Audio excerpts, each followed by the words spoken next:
बिस्मिल्लाहिर्रहमानिर्रहीम। अस्सलाम वालेकुम व्यूअर्स, मैं हूं मखदूम अमीर हैदर हाशमी और आप देख रहे हैं मेरा YouTube channel Hashmi organic farming. Viewers, आज की वीडियो पोल्ट्री बर्ड्स को बीमारियों से पाक करने के 5 नुकात पर है। अगर पोल्ट्री फार्मर्स भाइयों ने इन नुकात पर अमल किया तो यकीनन इनकी मुर्गियां बीमारियों से पाक रहेंगी, चाहे वो घरेलू मुर्गबानी करते हों, चाहे बड़े फार्मर्स हों या फिर कंट्रोल शेड यानी मशीनी तरीक़ेकार से फार्मिंग कर रहे हों। और दोस्तों, चाहे वो अंडों के लिए फार्मिंग करते हों या फिर गोश्त के लिए फार्मिंग करते हों, आज की वीडियो में जो अहम नुकात आपको बताए जाएंगे वो आज भी कीनिया जैसे तरक्की पजीर मुल्क में आम हैं, जिसकी वजह से वो पोल्ट्री के बिज़नेस में नुकसान नहीं करते बल्कि सिर्फ मुनाफा हासिल करते हैं। व्यूअर्स, बहुत से अवामिल ऐसे हैं जो पोल्ट्री फार्म के बिज़नेस में गोश्त और अंडों की पैदावार को मुतासर कर सकते हैं।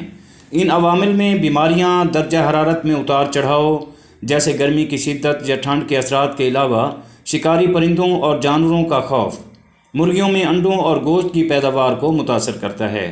व्यूअर्स, पोल्ट्री फार्मिंग से भरपूर पैदावार या फिर ज़्यादा मुनाफा हासिल करने के लिए फार्मर्स को मुनज़्ज़म करने की ज़रूरत होती है और कुछ बीमारियां भी फार्म को ज़्यादा नुकसान पहुंचा सकती हैं। इनमें मुर्गियों का तपदिक, फाउल टाइफाइड, न्यूकैसल डिजीज़ जिसे रानी खेत भी कहते हैं, मुर्गियों का ताउन, एस्परजिलोसिस, कोकेडपोसिस और कीड़े भी पैदावार को नुकसान पहुंचा सकते हैं, बल्कि बहुत ज़्यादा नुकसानदेह हैं।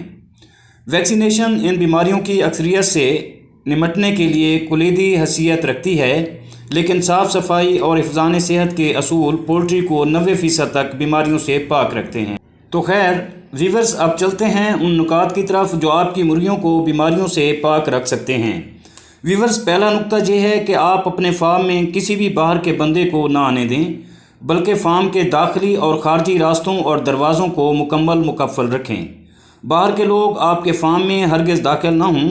अगर किसी मजबूरी के तहत बाहर के लोग आपके फार्म में आते हैं तो आप आने वालों को जूते और दस्ताने मुहैया करें और उनके हाथ पांव जरासीम कुश महलूल से धुलवाएं। दूसरे नंबर पर आप अपने फार्म को जंगली परिंदों, कौवे, तोते और चिड़ियों वगैरह से महफूज रखें, क्योंकि तोते, चिड़ियां और कौवे बीमारियां फैलाते हैं। और व्यूअर्स, तीसरे नंबर पर जो है वो फार्म के मुलाजिम भी हमेशा जरासीम कुश महलूल से हाथ पाँव धोकर फार्म में दाखिल हों। इसी तरह व्यूअर्स, पोल्ट्री फार्म का सामान, बर्तन और अंडों के ट्रे वगैरह भी जरासीम कुश महलूल से बाकायदगी के साथ धोएं।